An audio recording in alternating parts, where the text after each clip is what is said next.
Tonight from Busch Stadium in St. Louis, it's hot, it's humid, there's a threat of a thunderstorm coming in, but nonetheless a big crowd is gathering. It's the Giants and the Cardinals. Hello everyone, I'm John Miller with Mike Krukow. Welcome to Giants baseball, and the Giants open a very tough road trip here in St. Louis. They're going to be facing 3 ball clubs, Kruk, the next 10 days, all of whom have home run power, and it's tough for any pitching staff in any one of these series, and the Giants have 3 in a row like that, starting against Big Mac and the Cardinals. Well, Big Mac and the Cardinals are the most powerful team in the National League, and the Giants, I think, are up to the task. Their bullpen is finally solidified, and I think the Giants are playing their best ball of the year. They will be tested tonight against a young left-hander who we're very excited to see, but I think the key in this ball game will be the Giants' patience to outweight this guy.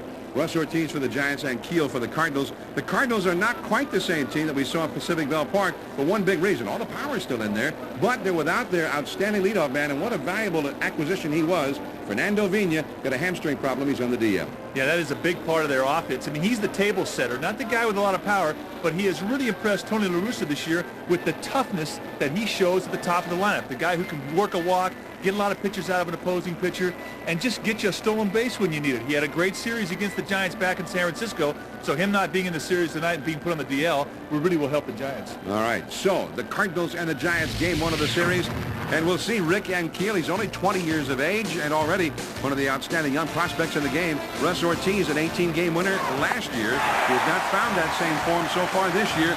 Maybe tonight will be the night. We'll have more from St. Louis after this. John Miller, Mike Krukow with you in St. Louis. Giants-Cardinals game 1. Interesting matchup. Couple of young pitchers, both with great arms.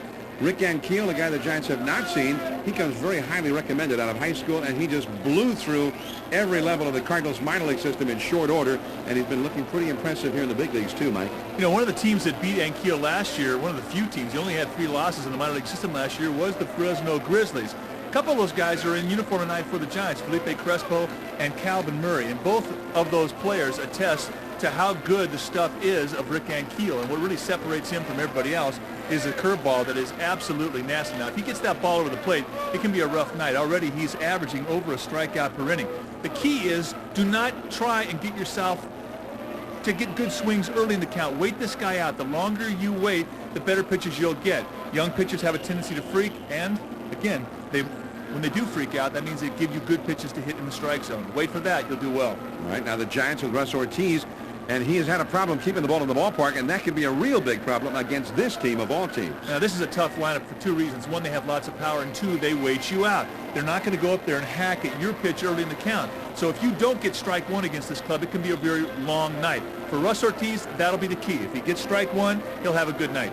All right. The Giants and the Cardinals, the first of a 3-game series. 2 top ball clubs and 2 top managers. Tony La Russa in his 5th year managing the Cardinals, and Dusty Baker, year number 8, managing the Giants. Giants and Cardinals will have the lineups on the ball game next.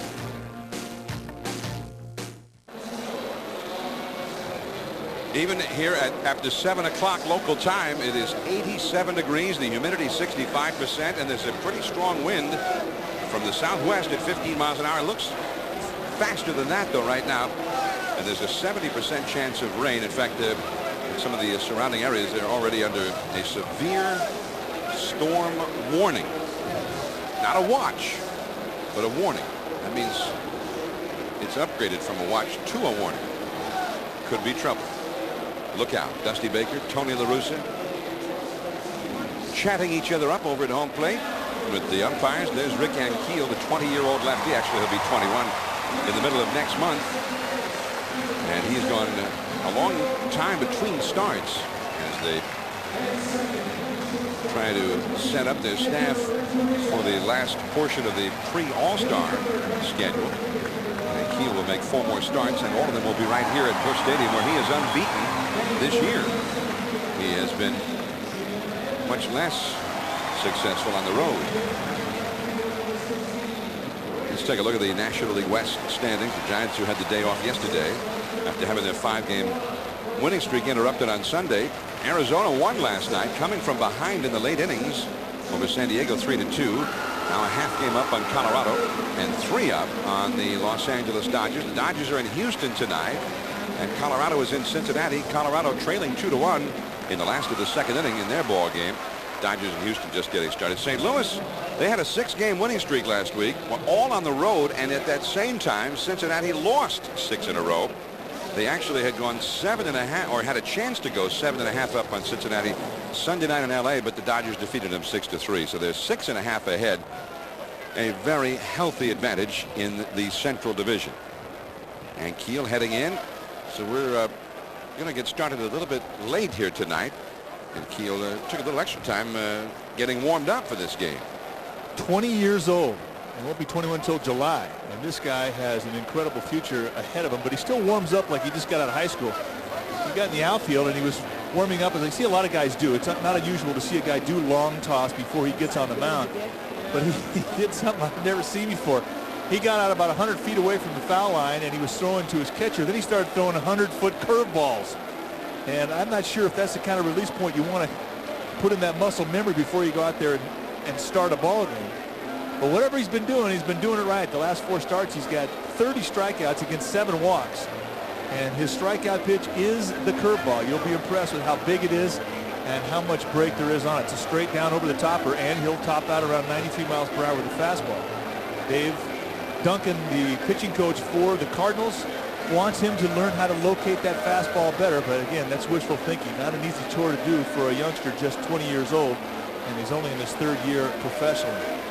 Well, in his last start, about 10 days ago now, in Detroit, and he was all over the place. And the first few starts of the season, he was all over the place. He averaged nearly 8 walks per 9 innings the first 4 or 5 starts, then found himself, and Ankiel started throwing strikes and started winning. 57 innings total, and he's walked 42 for the year. But also in 57 innings, he had 70 strikeouts as he leads the Cardinals onto the field. Well, he's got good stuff, and he has not been beaten this year at Busch Stadium. Mark McGwire over to first base. And let's take a look now at the Giants starting lineup, presented at home plate by manager Dusty Baker, brought to you by Southwest Airlines. Calvin Murray starts in center field against the lefty. Ramon Martinez, who has hit very well in the games he started. He's at second base. Barry Bonds left field with 26 homers. Jeff Kent, who's just been on a roll, and significantly that was at a home, because most of the year he has lit it up on the road. Ellis Burks, right field, healthy enough to be able to play here today. Russ Davis at third base. Rich Aurelia at short, hitting 7th. Bobby Estalella, the catcher, and Russ Ortiz, the Giants pitcher, hits 9th. And there is Ankiel on the mound for the Cardinals. 20-year-old left-hander with a high 3/4 release, 6 foot 1 inch, 210 pounder. He's got a crossover step, as guys who have good curveballs normally will have. But you'll watch how easy his motion is, and that's what puts you to sleep. His fastball will run away from a right-hander. It's got a little hop on it. Doesn't really worry too much about fastballs with sink or cut on it. He's got such good natural stuff that they just want him to throw strikes. You will not see dramatic defensive targets set up by Mike McKinney, the catcher for the Cardinals, who normally stay pretty much behind the plate. And when he gets ahead of you, he's going to try and finish you off with that curveball. Defensively for the Cardinals tonight, behind Ankiel, they'll have Langford, Edmonds, and Drew in the outfield. Paquette, Renteria, Polanco, and McGuire in the infield. Mike McKinney doing the catching for the Cardinals tonight. And on the mound, Rick Ankiel looking for his 6th win. He comes into this ball game tonight with a 5-3 record and a very stingy 3.63 ERA. 70 strikeouts and 69 1/3 innings pitched. 1 an inning. That's impressive. So Ankiel gets ready to work now. Mark McGwire settles in over at first base, and Calvin Murray will try and get the Giants started, hitting .280, 93 at bats, 1 home run. And a fastball cuts through there for a called strike. 7:13. Actually 88 degrees is the official game time temperature. Down and in for a ball. 1 ball and 1 strike. The Cardinals without Fernando Vina, as we mentioned in the open of the telecast. Vina, who had been one of the top leadoff men in the game up till now. So far this year, that's a ball up and in. He tried to leg out a double play grounder in the 8th inning Saturday at Dodger Stadium, and re-injured the hamstring that had shut him down for a while as it was. He was only back for a couple of days. So the count now, 3 balls and a strike. And remember, Ankiel has been a long time between starts. It's been 10 days since he last pitched a game. Fernando Tatis, another Cardinal who's still on the disabled list. That's a called strike, and it's 3-2. Tatis could be ready to head out on a rehab assignment even as early as tomorrow or the next day. We'll see how he feels tomorrow. He tore a muscle in the groin area. He's been out for a long time. On the right field line, foul, and back in amongst the spectators. A whole lot of experience in the Giants lineup against Rick Ankiel, too. However, Calvin Murray and Felipe Crespo hit against them last year. It was a ball game where the Fresno Grizzlies beat Ankiel, and he only lost 3 games in his entire minor league season. And they were impressed with his stuff. And that fastball is too high, so a leadoff walk to Calvin Murray. And that will bring up Ramon Martinez. Now, you're talking about Ankiel last year. He pitched for Memphis in the Coast League after starting the year in the Texas League in Arkansas. And between those 2 minor league stops, he pitched 137 innings and had 194 strikeouts. 19 years old most of that season. He was 13-3 at the 2 stops. Martinez shows bunt, takes a fastball for a called strike. Third baseman Craig Paquette came rushing in toward the plate when he saw Martinez show the bunt. He's not an easy pickup either. His release is hidden. He's got that little crossover step. He loads up and pitches out the first base side of the rubber. And he'll step towards the foul line of first base. And you do not see the ball. It gets on you very quickly. Showing bunt, taking very high. 1 ball, 1 strike. Ankiel is from Florida. In fact, he graduated just 3 years ago this month from high school in Port St. Lucie, which is the springtime home of the New York Mets.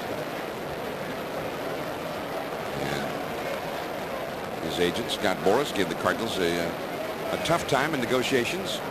Finally signed late that year, so did not actually start pitching professionally until 1998. He signed a contract 3 days before he was scheduled to attend his first college class. Well, he's a big hit in the Giants clubhouse, or the Cardinals clubhouse rather. Almost threw that one away, and he had a big target to throw at, Mark McGwire, and it was a good thing. When you have a young player come up and make a team like Ankiel did at age 20, and he sees Big Mac, no problem for the big fella. And Ankiel sees the big leagues. I mean, you basically get to see it through his eyes. And Ankiel's a great rookie. He gets blown away daily by the things that happen up here. And all the veterans love him. Broken bat. They get 1 at second. Renteria does not make the return. Polanco to Renteria, and then Renteria got upset a little bit there by the sliding Calvin Murray.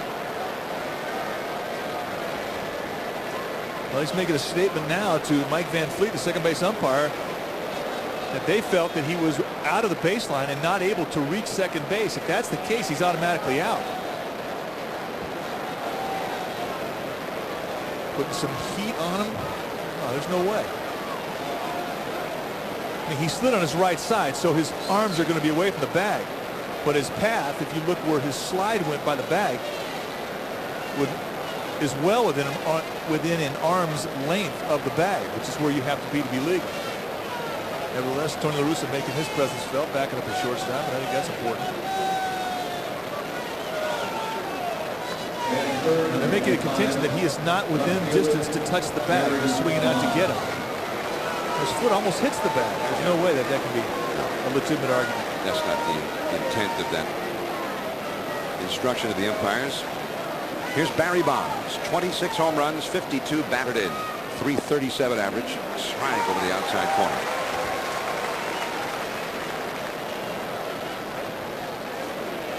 Be interested to see if Matheny, the Cardinal catcher, sets up inside at all against Bonds with Ankiel. Well, he was setting up outside. The pitch went back toward the inside. Well, Ankiel does not have that great command yet. He's got the stuff. It's scary to think what this guy would have and what he would be if he had the type of command, say, that Andy Bennis has. Too low. I mean, the catcher, Matheny, is way outside. You know, Bonds is on top of the plate. They don't want to miss a mistake out over the plate. So if you miss off the plate away. But they want to get to that they want to get to the 2-strike count with the fastball so they can use the curveball. Bonds chases the high hard one, 2-2 to count. And Matheny, half of his body is outside the catcher's box back there. Way outside. I'm sure this will probably be the only hitter that you'll see that dramatic a set with the target from Matheny tonight. They've got him in a curveball count now. 2-2 to Bonds. Kent on deck. Martinez back to first. That's a good throw over there right there. That was called by the bench. And the reason it's a good throw over is because it's a curveball count. And if you're stealing and you're on base, you want to try and get a count where you anticipate breaking ball. It's a good count to steal on. Hence the throw over from La Russa. He's not running. And it's 3-2. He's really staying with just the hard stuff here early on. Well, he shook him off. Matheny called the fastball, and the Rook shook him off. And he wants to blow Bonds away with his gas. Martinez runs. Bonds is down. And the double play is easily made. Matheny's throw got Ramon Martinez by 10 feet at second base. He went with the gas and he got him. Cardinals coming up. Giants nothing. Cardinals coming up. Here's the batting order brought to you by your Bay Area Nissan dealers. Placido Polanco at second base. Edgar Renteria shortstop. Mark McGwire, 1 home run behind Michael Jack Schmidt on the all-time list, sitting on 547. Jim Edmonds, the former Angel, he got 20 home runs already. He's in center field. Ray Lankford, Cardinal veteran in left. Craig Paquette in place of Tatis at third. J.D. Drew, another impressive young player, right field. Mike Matheny, the catcher, hits 8th. And Ankiel, the pitcher, bats 9th. And Russ Ortiz will be on the mound tonight for the Giants. Russell looking for win number 4 against 6 losses. ERA 6.57, but it's coming down. In fact, the Giants think that his last start was the one that got him back on track and over the hump. He threw 6 good innings against Cincinnati at home. He gave 6 hits and just allowed 2 runs.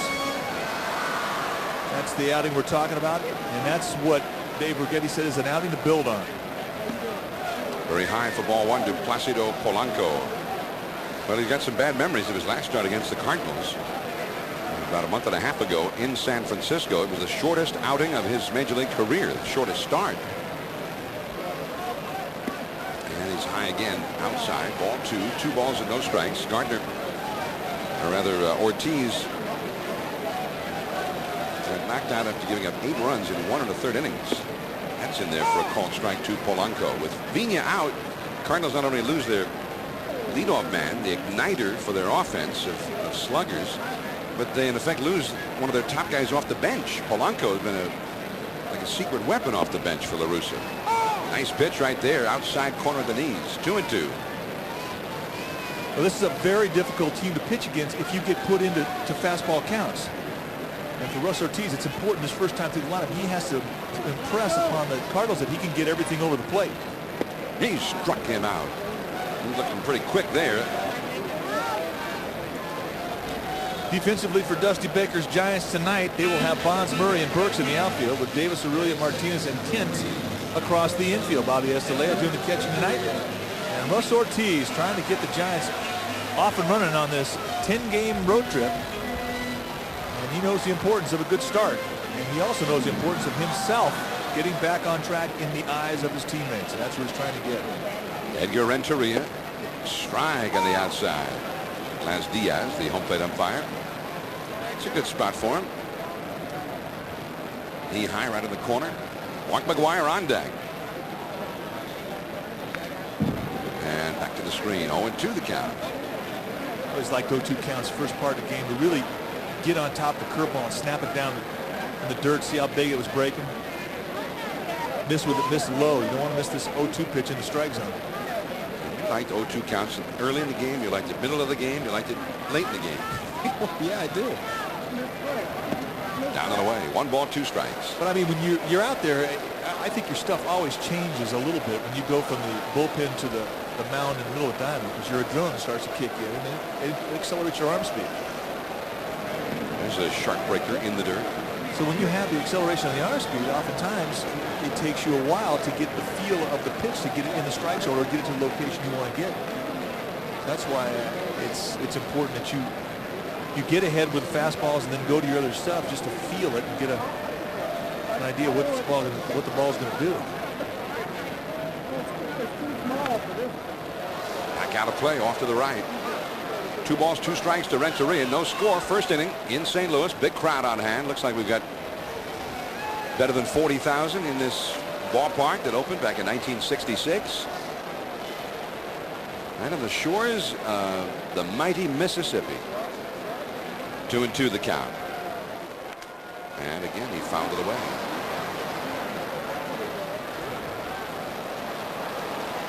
In St. Louis, when the fans come to the ballpark, you see red all over the place in the stands. I mean, the majority of the fans, and you see it right there, like college football fans. They come dressed in the team colors. Got their Cardinal T-shirts, their Cardinal jerseys, their red golf shirts, the red blouses, you name it. They're presenting the colors. Curve in the dirt. Full count now, 3-2. It's a pitch here. I mean, the whole world knows what Renteria is going to get. McGuire standing on deck. Going to get a fastball. Too low. Well, Renteria fell behind 0-2 and then coaxed a walk from Ortiz, and that brings up McGuire.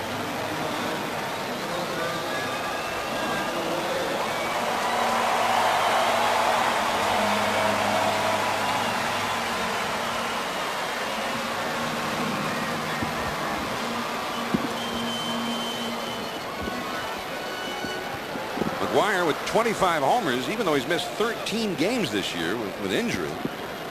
McGuire has hit 10 of those 25 in the first innings of games, more than any other player in the majors so far. Curveball, 1 ball and no strikes. Now, Ortiz has a very short history against McGuire, but McGuire has already hit him for a couple of home runs in only 7 career at-bats against him. And Ortiz has had problems with the long ball all year long anyway. Too low. 2-0 to McGuire. McGuire homered in the first inning of the Cardinals' previous game Sunday night at Dodger Stadium against Chan Ho Park, and he took a fastball down and away and rode it out into right center field at Dodger Stadium. McGuire second in the league in homers to the Giants' Barry Bonds. Changeup, and it's in there for a strike. Oh, and a dandy too. That's going to be his ticket to get back on track, getting command of his changeup. And David Getty has changed his grip. No longer is he using the circle change. He is using it between his forefinger and his middle finger and his thumb. He chokes the ball back, and he really has gotten better command of it. He showed it right there. Too low with the fastball. 3-1 to McGuire. McGuire's got 25 homers and only 173 at bats. So roughly about 1 homer for every 7 times up there. He's also walked 59 times. So he's second in the league in that category to Ken Griffey Jr. Renteria at first, 1 out. Edmonds on deck. 3-1. Renteria, who's a threat to steal, back to the bag at first. Edgar's had 9 steals for the year, although he's been thrown out 6 times trying to steal. Kent on the bag with him. Ramon Martinez way over toward the middle at second base. The outfield very deep. And again, he moves Renteria back to the bag. Houston has jumped ahead of the Dodgers 1-0 at the end of 1 at Enron Field in Houston. Arizona plays later tonight at home against the San Diego Padres. And the Reds are leading Colorado 2-1 at the end of 3.5 in Cincinnati. Mark McGuire, 3-1 the count. His next home run ties him with Mike Schmidt for 7th on the all-time list. Renteria not running. A changeup, too low. McGuire never swung the bat. The problem with the Cardinals is you can't pitch around everybody. Well, you're right. And they lead the National League in hitting home runs. And it's not just the 3-4 guys that do it. Edmonds comes in with 20 dongs. He will strike out, though, but he's got a good eyeball. I mean, he'll take his walks, too. He'll make you work. And that's what this Cardinal team does. They make you work. Edmonds hitting .341 and 49 walks. His on-base average is 456. Cardinals were the fastest team to 100 home runs in the history of Major League Baseball. Now Stan Conti onto the mound with the wooden tongue depressor for Ortiz to get some mud out of his spikes there. You know, with all the technology that surrounds the game, and they've got the little pad right there you see that normally scrapes off the mud, the greatest thing that is probably used more than anything else is a couple of tongue depressors that are wrapped together with tape, and there it is. They've been using that method for 100 years. Cardinals hit their 100th homer this year in their 52nd game. The National League record had been held previously by the Cincinnati Reds. It took them 64 games to reach 100, all the way back in 1956, Frank Robinson's rookie year. And no National League team had ever reached 100 faster until this year's Cardinals. Ray Langford follows Edmonds. Now watch the front foot of Jim Edmonds. Stays wide, down early. One ball and no strikes. There's no strike. Well, in that way, a little bit like Jeff Bagwell. Bagwell will stretch his legs out wide apart, as we saw over the weekend, and lift that front foot up and often end up closer to his back foot than where he started.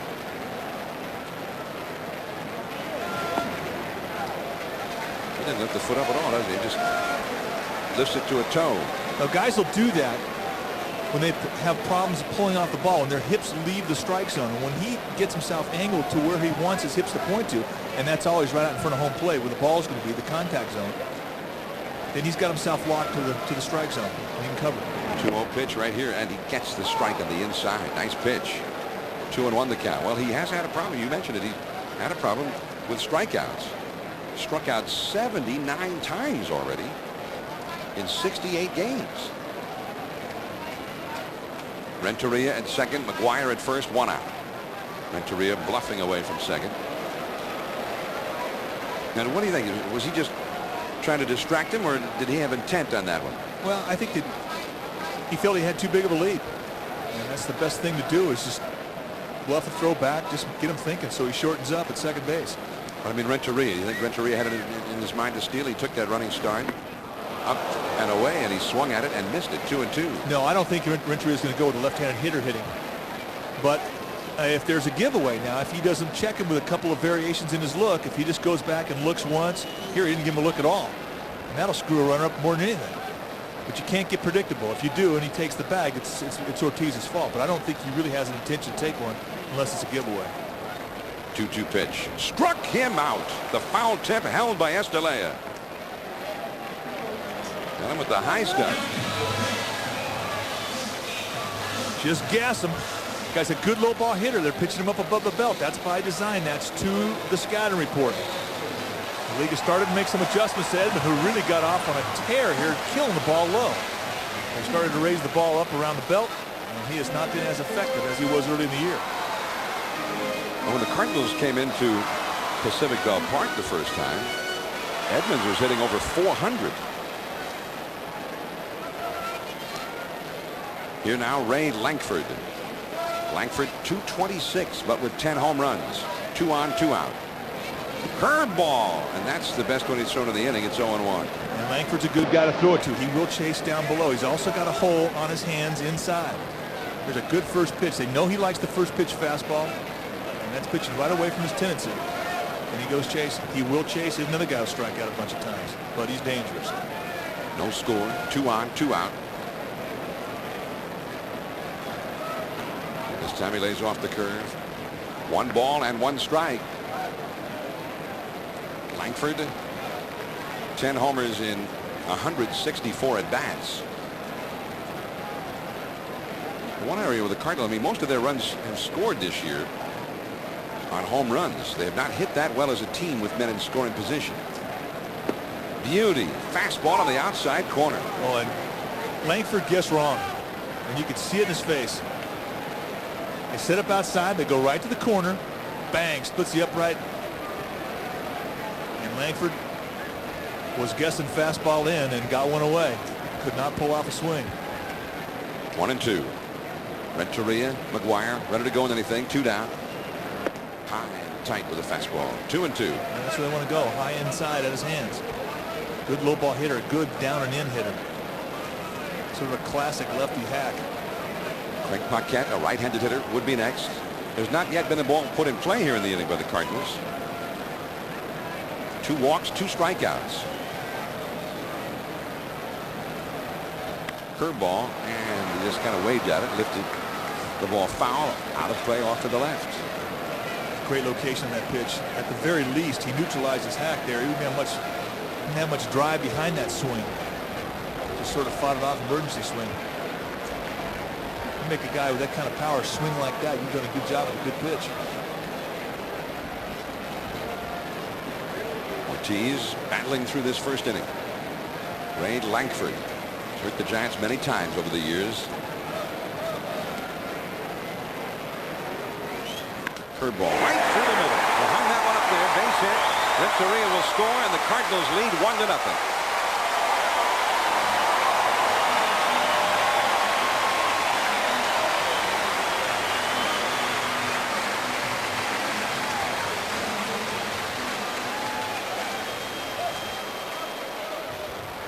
Well, the longer the at-bat goes, guys get impatient. And Russ Ortiz gave into the strike zone, a curveball high at the belt. Lankford saw it early, waited well, and did what everybody's taught to do, go back up the middle with a 2-strike count. Great at bat, especially with 2 outs. So Ortiz threw his best curveball on that at bat on the very first pitch. Now Craig Paquette, fastball just off the outside. 1 ball to no strikes. Paquette playing in place of the injured Fernando Tatis. Cardinals have been hitting all of these home runs, even though Tatis, who hit 34 homers for them, has not played since late April. And he'll be back soon. Called a strike, knee high on the outside. 1 ball, 1 strike. McGuire at second, Lankford at first.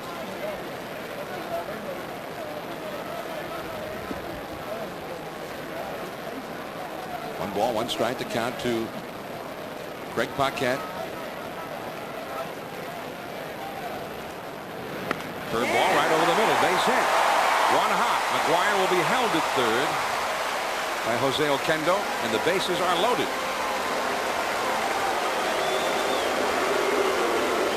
And a real tough left-handed hitter, the young J.D. Drew, coming up. Escalera out to the mound.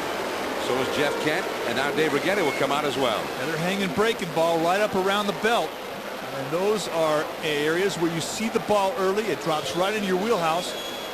And anytime you give up just a single, you got to be happy with that location.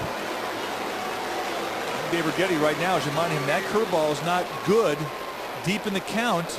You can steal a first pitch strike with it, but beyond that, you've got to get that thing down below the knees for it to be effective.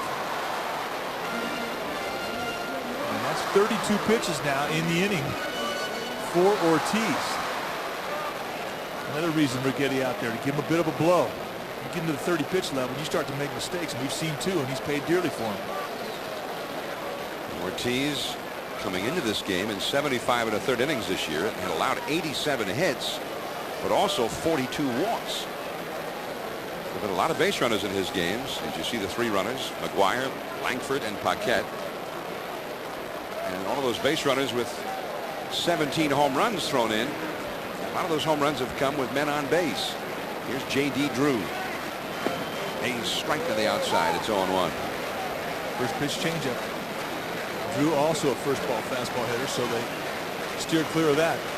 No room for error right now. The base is drunk. Drew, 11 home runs for the year.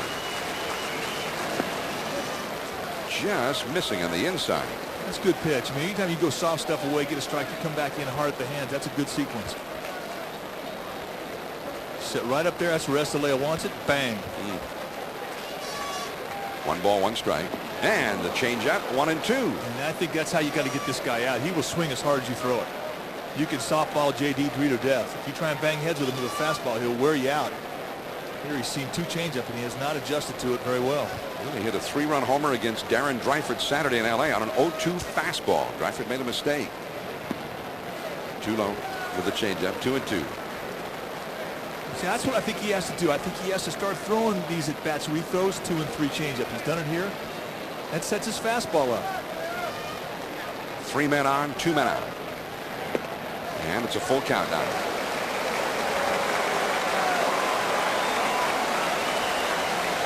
Well, his options become a little smaller now. A 3 and 2 count. The runners go. Strike 3 call. Right around the knees. Got the call. And it could have been a horrible inning for Ortiz, but just the one for the Cardinals. Kent coming up.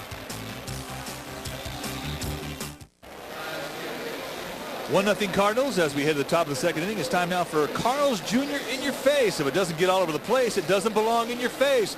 Bases loaded, 3-2 count, 2 outs. Russ Ortiz fastball. Strike 3. And Laz Diaz played umpire. You the man. I think that was a bit of a gift, but Russ Ortiz will take it. And J.D. Drew, that is in your face. Well, they owed him one on that one. Yeah, they owed him one. Hey, sometimes a pitch like that turn you around. Well, it was his 38th pitch of the inning.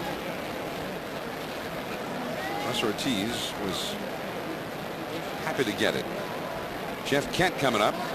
The Giants down 1-0. Russ Ortiz on pace to throw 342 pitches in it. Keep us updated on that, will you? Yeah.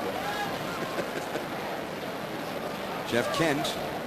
A little bit low for ball 1. Kent, 18 homers, 66 runs batted in, leading the National League in that category by 4 over Sammy Sosa, Todd Helton, and Brian Giles. Hitting .347 as well. And that is 6th in the league in that category. And Kent also tied for the league lead in extra base hits with his teammate Barry Bonds. And that is a pretty potent 1-2 punch. Changeup. 1-2. You know, Ankiel stuff's so good. His fastball and his curveball. You don't even think about a changeup. He's not supposed to throw that. What's the deal? Well, there's that big hook. That one broke so much it almost hit Kent. Yeah, that's a hook and a half. Really, the first time he's thrown it here, he hasn't zeroed it in yet. This thing starts off right about his shoulder and ends up at his feet. That's a big hook. 2-2. Back with a fastball too low. 3-2 now. Ellis Burks and Russ Davis will follow. Well, Rick Ankiel, I mean, he's a work in progress. He's only 20. And the Cardinals feel that they've got a real prize in this, a future perennial all-star. Too low with a fastball, so Jeff Kent leads off with a walk. Second walk allowed by Ankiel. He walked Murray to start the game. Now Ellis Burks. Burks is hitting .333. 7 homers and only 141 at bats. 28 runs batted in. Giants hitting .289 as a team and averaging just under 6.2 runs per game for the whole season. Too far into Ellis Burks. The Giants, we're talking about the Cardinals and all of their home run hitting. The Giants have outscored them. In 3 fewer games, they've scored 8 more runs. Average runs per game, the Giants lead the league. For teams who don't play their home games in Denver. Too far in. I think Denver should not be counted in all those. Yeah, me either. Put them out there on Denver Island. And any stat that comes out of Denver doesn't count. Maybe they could make a TV show with them. Stick them out there on an island and put some cameras around. Yeah, all survival. Nah, nobody would watch that. Yeah. 2-0 the count to Burks. Changed up a little bit, and the foul back to the screen, and it is 2-1. Watch the arm action. You hear guys talk about a loose shoulder. This is a loose shoulder. That arm gets back,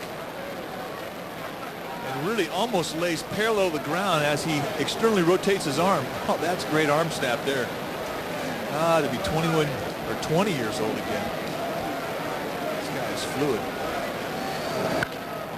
High in the air to left field. Going back is Langford. Still going back. Still going back. And gone to the back of the bullpen. And there's a pretty good wind blowing in from right across toward left. And Burks hit that one about a mile high. Langford seemed to think he might have a chance to catch up to it. And then it went to the back of the bullpen. 2-0 Giants. And Ellis was hitting him like that in batting practice tonight. That looked like a Tiger Woods wedge shot. Ball right down around the knees, and he just golfed it out of here. They've been trying to set up inside. They tried to pitch him in all the time in San Francisco. This ball down and in at the knees. On a tee. Yucca-doo. Russ Davis, fastball for a strike. Well, that was a pretty impressive shot by Ellis, who launched one into the upper deck in that same vicinity in batting practice. Russ Davis, a dead low ball hitter. Changeup, base hit to center field. Davis came into the game hitting .309 for the year in 81 at bats. So that goes up a little bit. He's starting to get some at bats, and I think that's really important for his style of hitting. He's a real quick-handed guy, and he likes the bottom part of the strike zone. And I think for guys like him who have that type of swing, they have to string a few at bats together. The more at bats Dusty can get him, the more effective he'll be. Ellis Burks, 8 homers, 30 batted in. I'd like to figure a way to get Ellis a few more ABs. I mean, the last 2 years, I mean, he's had incredible stats for the amount of times he's batted. That's a called strike to Rich Aurilia. And his bat has been hot lately. The last couple of weeks, he's been hitting about a 400 clip. I tell you, this kid Ankiel's fearless on that first pitch. Comes right at you. Big curveball, way inside. 1 ball, 1 strike to Aurilia. Bobby Estalella is on deck. 2-1 the Giants lead. Cardinals got a run in the first on the Langford single. Now the 2-run homer by Burks makes it 2-1 Giants in the second. Cardinals middle infield, double play depth. McGuire on the bag at first with Davis. Nobody out. Too low, 2-1. You know, right now he's kind of backed himself into a fastball corner. He's throwing breaking balls, but he hasn't thrown for a strike. And until he throws it for a strike, the Giants are going to worry about it.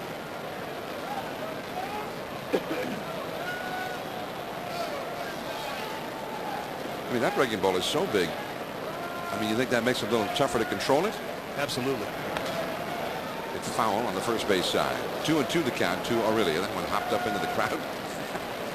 Okay. You know, Dick Tidrow is a teammate of mine in Chicago, and he's the vice president of player personnel now with the Giants. And he used to say, when you have a big curveball, and I had a big curveball, he says it's important in the first inning that you get one guy and you throw all curveballs to him. Because it gives you the feel of the strike zone, it gets you the feel where you can go in and out with it, it gets you zeroed in. Plus it lets them know you can get it over. On the fists, back to the screen, 2-2. And I think for a guy like Ankiel, it wouldn't be a bad idea to do that very thing. Just take one guy out there and just break him ball to death. And immediately you establish in that other dugout that you're going to throw it. Something Tidrow told me when I was a young pitcher, something I never forgot. I believe in that. Tidrow had a great curveball himself back in the old days. Yeah. Don't say that too loud. We may have to fight him. 2-2 count. There's the big hook. Strike 3 call. And usually the pitch up, the curveball that comes in that high does not get called a strike. Well, Laz Diaz is my kind of guy. And he's an umpire that'll call a strike. And that ball was caught right at the knees. But if you're Rich Aurilia, you're seeing this thing start up around your head and drop right down the strikes. And that's a rough pitch. Look at the angle of that thing coming down. That's like a slow pitch softball pitch. That's a big yacker. So Ankiel gets his first strike with the big hook, and here is Bobby Estalella. Runner at first, 2 runs in, 1 out. Fastball too far in, 1 ball, no strikes. Estalella 287 in only 122 at bats, 7 homers, 11 doubles, 26 batted in. Estelea with a .549 slugging percentage. And anybody who's at .500 or above with a slugging percentage is doing a lot of slugging. Powered it by him. 1 ball, 1 strike. Now, Estelea's grandfather played pro ball, played the big leagues for a while. And Jack Buck, the Hall of Fame voice of the Cardinals, who's here tonight, saw his grandfather play. Jack was 11 years old in Springfield. There's Jack. The thing that was astounding about that story was that Jack was actually ever 11. That's a double play. A liner right to McGuire. And there was no time for Russ Davis to get back. So that ends the inning. 2-1. Ellis Burks tells one bye-bye, baby. The Giants are on top. Now the Cardinals before a big crowd at Busch Stadium in St. Louis. Ballpark opened in 1966, replacing the old Sportsman's Park, they used to call it.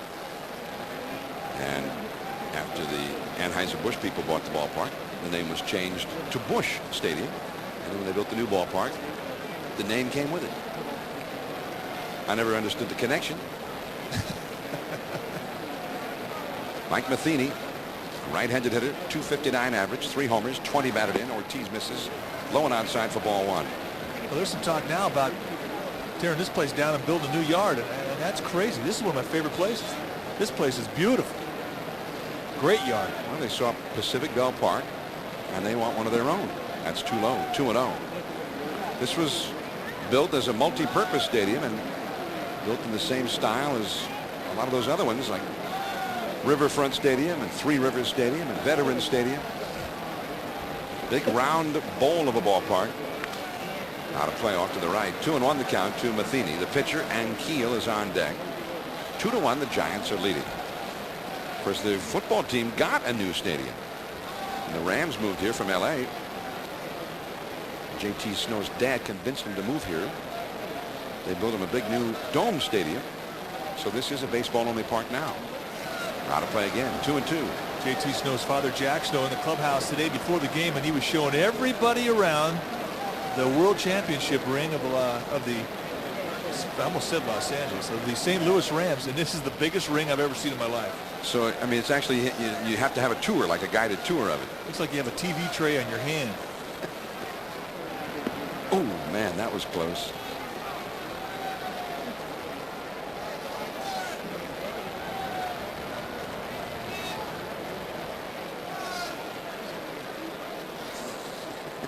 JT doing a little sign language over to the Cardinals dugout. Matheny lifts a foul down the right field line. Ellis Burks a long run, but this one lands in amongst the spectators. Now, the wind is coming in from the right side and blowing toward left field.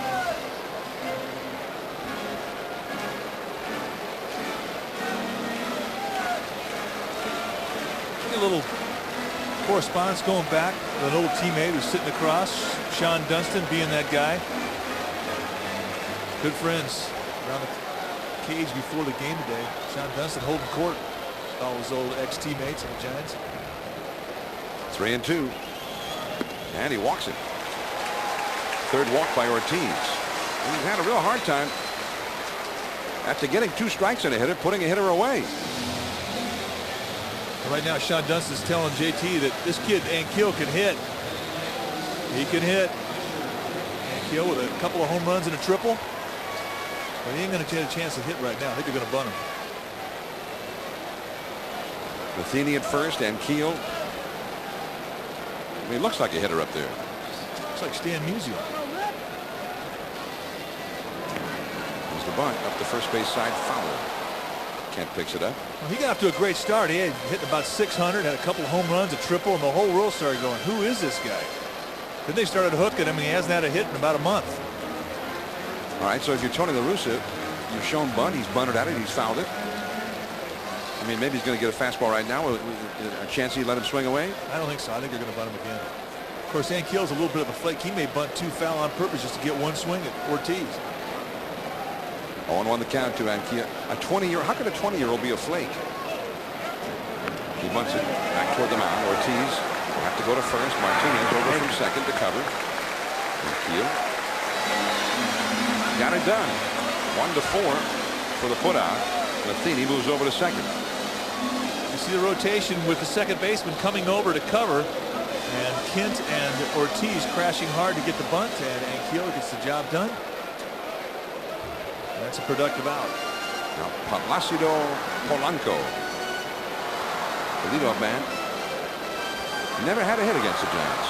Look at that. This guy sounds like he should be a tenor. Despite that, he's not one of the 3 tenors. Plácido Domingo. I don't know if he often gets confused for Domingo. 1 ball and no strikes. Be interesting to know if he could carry it too. You got the name. Oh yeah, with a name like Plácido Polanco, you got to be able to sing, baby, in 2 languages. 45 retired here. There were so few runs scored that season. Gibson had 13 shutouts, and you had to ask, did he win all of them? I mean, he got shut out several times. He had, I believe he told me he had 5 1-0 shutout losses.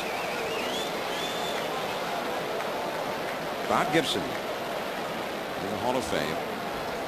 One of many great Cardinals who've been wearing the Cardinal uniform over the years. Too tight, so Calvin Murray, as the leadoff man, has twice drawn walks against Ankiel. I can see Gibson now, Mike. Well, right-handed. I always love it when Willie Mays and Willie McCovey and Orlando Cepeda get around and start talking about this guy. And what they talk about is he threw hard, he had the best slider they ever saw, and he was mean. Wow. Now that was a high slider there, wasn't it? What that thing was. It wasn't a strike. Won the World Series there in 1964 against the Yankees. Gibson in that World Series set a strikeout record. What do you have? 17, I believe, in 1 game against the Yankees. Breaking the record that Sandy Koufax had set the year before when he had 15 strikeouts against the Yanks in the series. You know, now Bob Gibson told me, because people used to say that he was intimidating on the mound just when he looked in at the sign because he was glaring at the hitter. And Gibson said, I wasn't glaring. I was nearsighted, and I had a hard time seeing the catcher's signs. He says, I was squinting in there trying to make it out. You see, the things you find out later. Bobby Bonds, who used a huge bat when he played, and he said the reason was when he was a rookie, he struck out on Bob Gibson's slider. He said, I need a bigger bat. Yeah, he went about 8 inches longer. Calvin Murray at first. He bluffed towards second on that pitch. Called a strike. Matheny came up ready to throw, but Murray went back to the bag. I wouldn't be surprised to see Calvin Murray go right here. 1-1 counts, a good curveball count. Ramon Martinez with a look over at Sonny Jackson, the third base coach. Murray also directing his attention over at Sonny.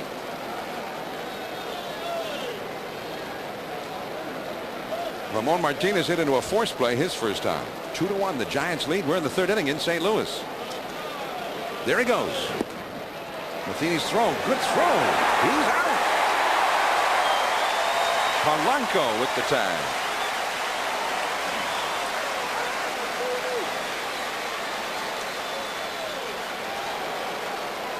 Watch the catch, step, and throw all in one hop. Come right up there, load your back foot, come right out in very compact motion, stay low.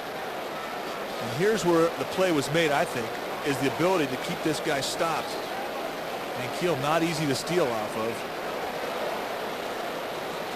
Curveball in the dirt, almost hit Martinez.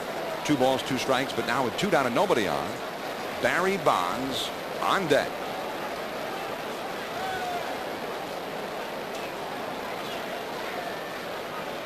Ankiel from the windup. Curveball. Going in for a ball, 3-2. Cincinnati still leading Colorado 2-1 now at the end of 6.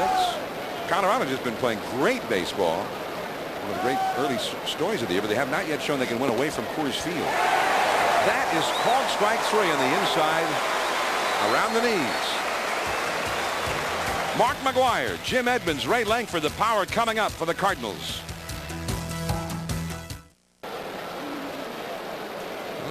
Colorado has tied Cincinnati 2-2 in the 7th inning at Cincinnati. Colorado has been the great story so far in the National League this year. Yeah, they're a good defensive team. That's a foul. Colorado ranks 2nd in the National League defensively. They're actually tied with the Mets in Colorado with percentage. They've made fewer errors than anybody, just 38 this year. And that's about errors and that sort of thing, but also just the amount of territory that those outfielders cover now. All of the hits maybe that used to be hits with the outfield they used to have that are no longer hits with all the speed and range they have out there now. And Jeffrey Hammonds, the former Stanford star, may have finally found a home in the big leagues. A guy that everybody thought was going to be a star when he originally signed with Baltimore. 2-2 the count. Langford not running. Popped up. Foul. And the wind is going to help blow this one back. And onto the roof of the dugout as Russ Davis came over from third. Count. So he's pitching. His pitch selection is to the count. If he's ahead of the count, he's throwing hooks. If he's behind the count, he's throwing fastballs. But his stuff is so good. I mean, this guy can almost tell you it's coming, and you still have a hard time hitting.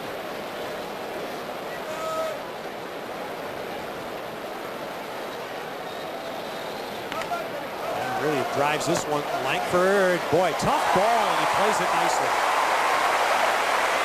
Well, you got a knuckleball there. He's saying, yeah, that thing went in and out. It knuckled on me, Daddy. Talking to Jim Edmonds, when you hit a ball right on the screws, a ball will just completely die rotation-wise. And when it comes out to you in a knuckleball, I mean, it's the same as if a guy's throwing it on the mound. Only difference is it's coming at you about 90 miles an hour. That is not an easy play. Yeah, guys can't hit it when it's 50 miles an hour. Imagine trying to catch it at 90. Oh, that's awful. Estalella, the batter, lined into a double play his first time. The Giants only 2 hits. Although they've had some hard hit balls that have been out. So there's another shot into the gap, and that's going to be in for Estalella. He played by Edmonds off the wall, so a 2-out double by Estalella because keeps the Giants alive here in the inning, and it gets Ortiz up here rather than leading off the 6th. And that's significant. Sitting on a fastball away, gets exactly what he wants. This is his strength. And he hit a knuckleball in the gap. Well, moved out towards center field at the last 50 feet.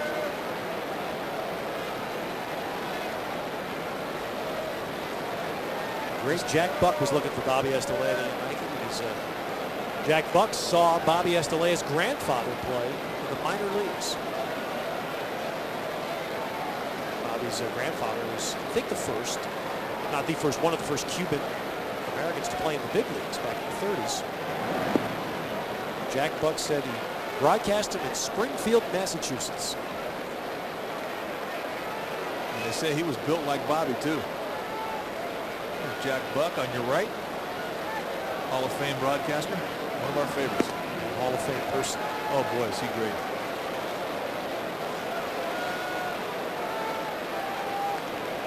Jack could be America's host. Probably has been much of his career anyway. Foul back by Ortiz. Yeah, I think he is the best MC for an event Magnificent. I've ever seen. His wit is second to none. I mean, he's never stumped. Absolutely as fluid as milk. And he comes up with one-liners in the course of an evening. It just rocks you. And it's not planned. It's all spontaneous. Just a great wit. I have an idea. Could you imagine co-MCs of an event, Jack Buck and Lon Simmons? No. No, well, I'd pay to see it. If we keep going at each other all night long, trying to outdo each other with one-liners. Ortiz putting a good battle on. Now the count full. Well, he's got himself into a situation where he's going to see a fastball. And Russell could hit him. One of the best hitting pitchers on the Giants staff, and they've got some good ones.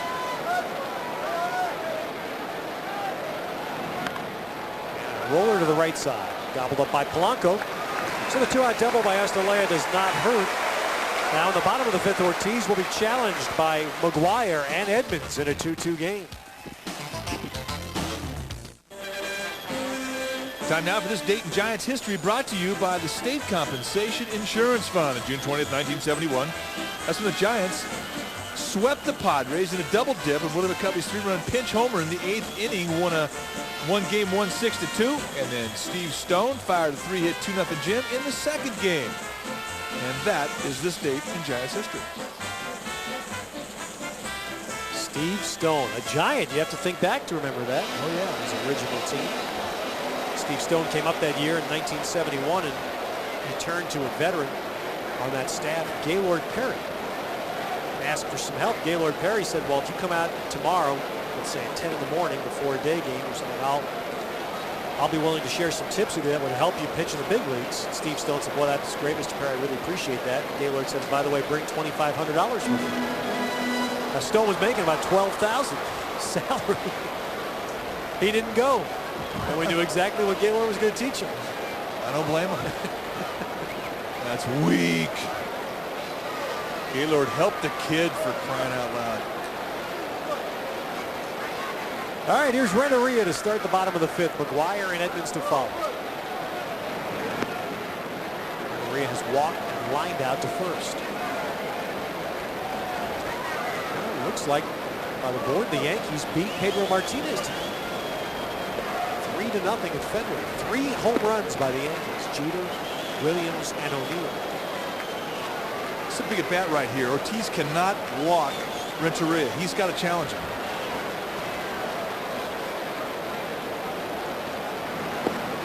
Especially since Renteria doesn't walk. These guys coming to the plate to swing, and Ortiz did this the last at bat. He fell behind 2-0 and got for the 3rd out. Now 3-0.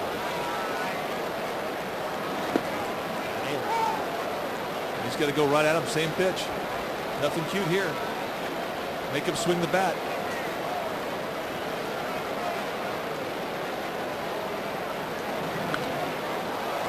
Helped out there, 3-2. There's the new dad on the team, Kirk Reeder, Woody. Brought some troops out to his house last night. Took Mike, him out to the shed. They had deer brats at the shed last night. Yes, they did. Deer, I've never heard of. Neither did half the guys that win. Very high. Renteria was a leadoff walk.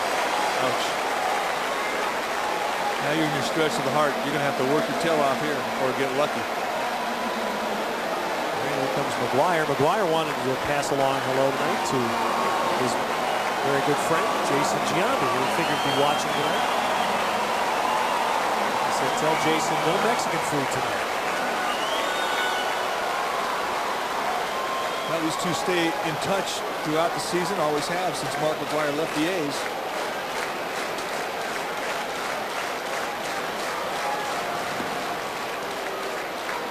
First pitch changeup.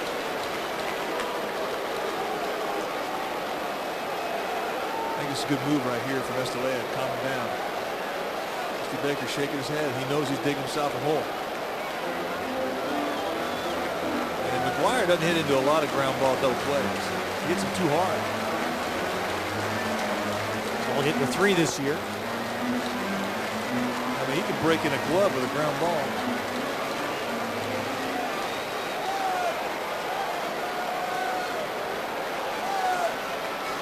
One home run from Mike Schmidt. And 7th on the all-time list. By year's end, barring injury, he should pass Schmidt and Reggie Jackson and probably Harmon Killebrew as well. Big pitch right here.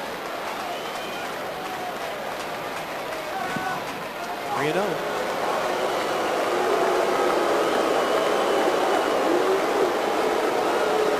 Man runs the tote board. Brand new this year. McGuire hoping to get a pitch to swing at. 3-0. He does, and he drives one to right center field, and that's going to get Renteria at least to third. And he'll be held there. Long single by McGuire. First and third, nobody out. Starting to see McGuire do more and more of that this year, and that's go to the other side of second base. I mean, he's really been labeled a pull hitter the last several years, and most of his home runs go out left side of second. And here they pitch him away, and he goes right where. That's a great swing. How about that? On a 3-0 pitch, just swinging the ball there and taking it the other way. Looking fastball away and getting the area that he's looking. And we've seen him go out. He did it in L.A. a couple times. He went out of the ballpark in that same location. And he is just absolutely balanced and square through the strike zone. He just keeps getting better and better, it seems to me. Now as Ortiz hits the 100-pitch mark here in the 5th, the Giants get the bullpen up. Renteria third, McGuire at first. Mark Gardner gets the call in the Giants bullpen.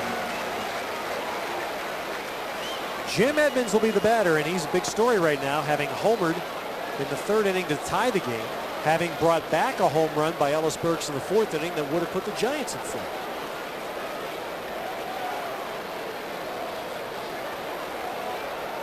They're not going to play with Kent holding McGuire on at first. They're going to play him back in the runner. Infield hoping for a ground ball, but Edmonds has only grounded into 2 double plays this year. Hit one there, but he hit it too high. Got it by Aurelia. McGuire stops at second as Renteria's in, and the Cardinals lead 3-2.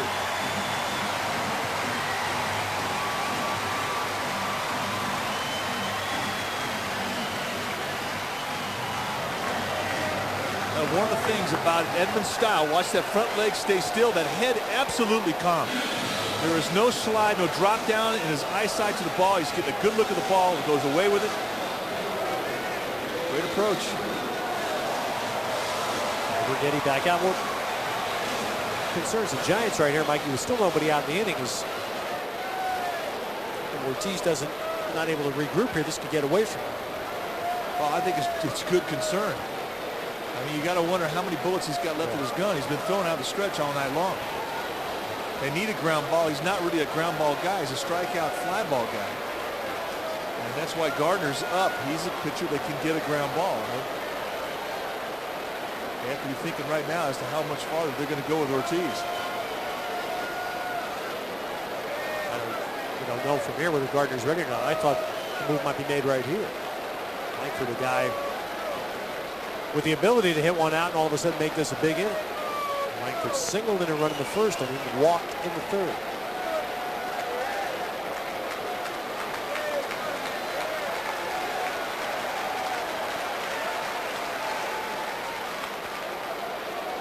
The ground foul.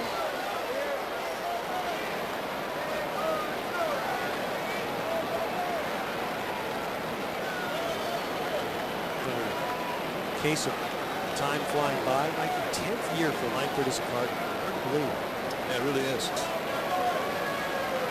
33 years old now. Moved to left field with the arrival of Edmonds.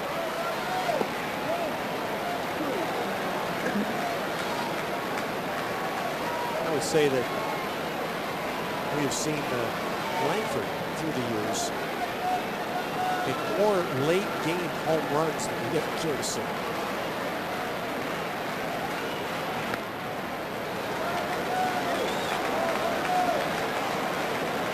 I'm sure Dusty and I looked at the stat sheet, saw that Langford's numbers aren't all that good. Probably dismissed him. The Giants a lot in the past.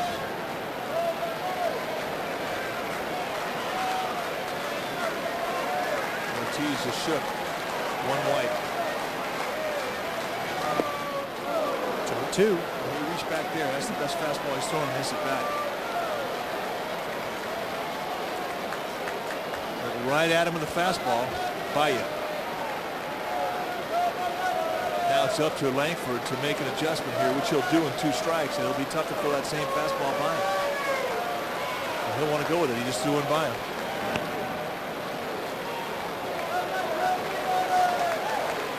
thing about a pitcher. If he throws a fastball by a guy, he believes he can do it again.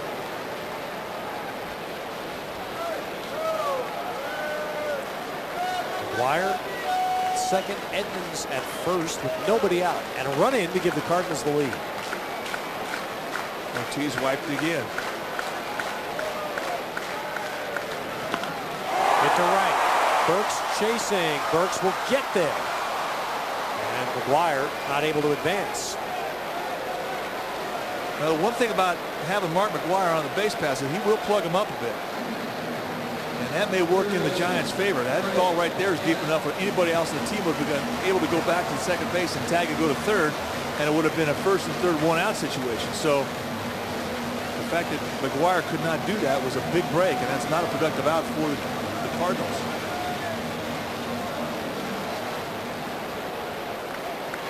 Ball hit on the line. He should be going back to the bag there and tagging. Too late. Paquette, the batter, single to center, lined to center. Two wipes. That need to go back 2 signs. Well, when you have 3 things you can do with the ball, basically Ortiz is a 1-2-3 pitcher: fastball, curveball, changeup. And say a guy suggests 3, a changeup. And if he adds to it, it goes back and it rolls over back to 1. Now Paquette drives that one. He got it all, and that's the hit that the Giants wanted to avoid.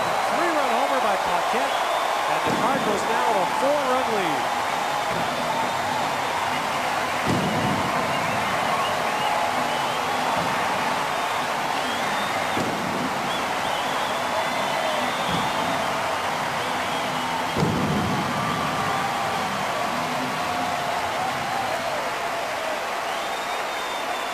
So Craig Paquette driving one out to left center, his 6th of the year. And a 4-run inning for St. Louis. That'll end the night for Ortiz. Well, he faced 24 hitters, 16 of them were out of the stretch, and sooner or later you're going to make a mistake. And when you do, the Cardinals have guys there that take advantage of it. Boom. And a quick end to the night. Mark Gardner in from the pen, 6-2 St. Louis.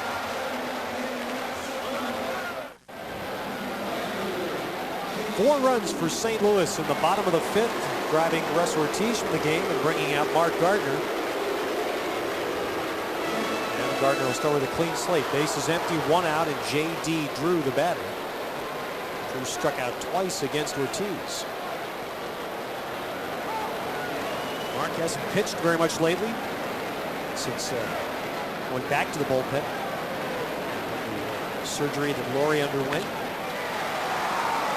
Drew skies one out to Bonds, and that is out number 2. Now watch the location. Put it on a tee right at the belt, fastball straight. Ooh.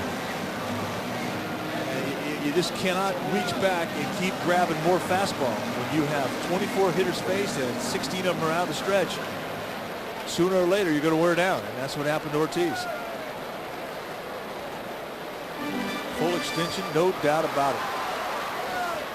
So the hit that you sort of feared coming from Langford actually comes from the next man, Paquette. The Giants in a hole as Matheny fouls it back.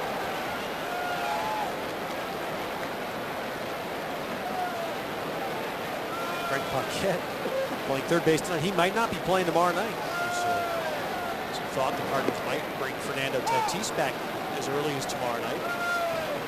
Not a definite, but now that fastball that he got there, that is what Joe Gargiulo used to call room service. Big league hitters aren't going to miss those.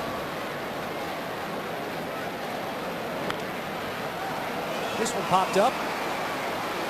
Mo Martinez under it. So Gardner comes in to quickly put an end to things, but the Cardinals do the damage. RBI single by Edmonds, 3-run homer by Paquette.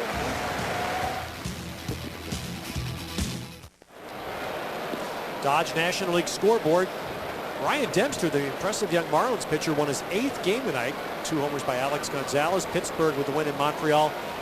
Bellarmine preps Pat Burrell homered in the 9th inning off Armando Benitez at Shea Stadium to tie that game, and then the Phillies have scored again in the 10th to take the lead. Nice moment for Pat Burrell. Dimitri Young won the game for Cincinnati with a homer in the 8th. They beat the Rockies. 2 for Chipper Jones tonight for Atlanta. 4 runs off Kevin Brown early, still in the game. 4-4 in the 7th at Houston, and just starting in Arizona tonight. Now Calvin Murray takes a called strike. One other note, putting in the national scores, Mikey. First major league home run tonight by Gary Matthews Jr.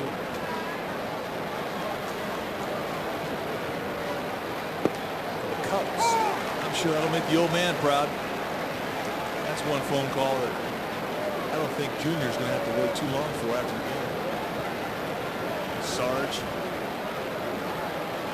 Breaking ball missing. 1-2 to Calvin Murray. He's walked twice tonight.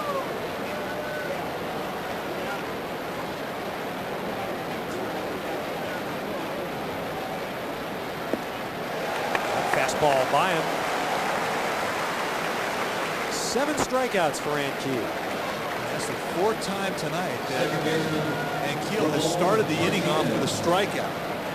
And when you can go out and get the first out of an inning yourself, that is large. 4th inning in a row. K count, and Mike, he's doing what we talked earlier about Russ Ortiz did in his last time. He's getting strike 1. This guy is so free and easy. Again, if you have ever heard that phrase in baseball, a loose shoulder, this kid's got it. And when that arm lays back to throw a fastball, his external rotation lays that arm parallel to the ground. He's getting great extension. Martinez to left. Ray Langford to the way for out number 2.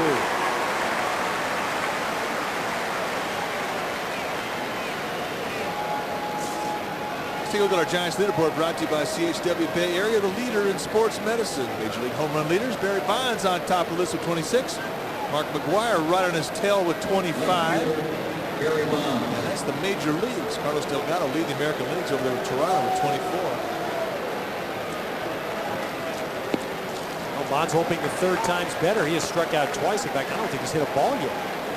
Even a foul ball. A little pride in this at bat right here. You want to give up a hat trick if you're Bonds to a rookie. Just got the bat on the breaking ball. And he's thinking about that right now. The hat trick is 3 strikeouts in 1 game, and Bonds is 1 strike away from it.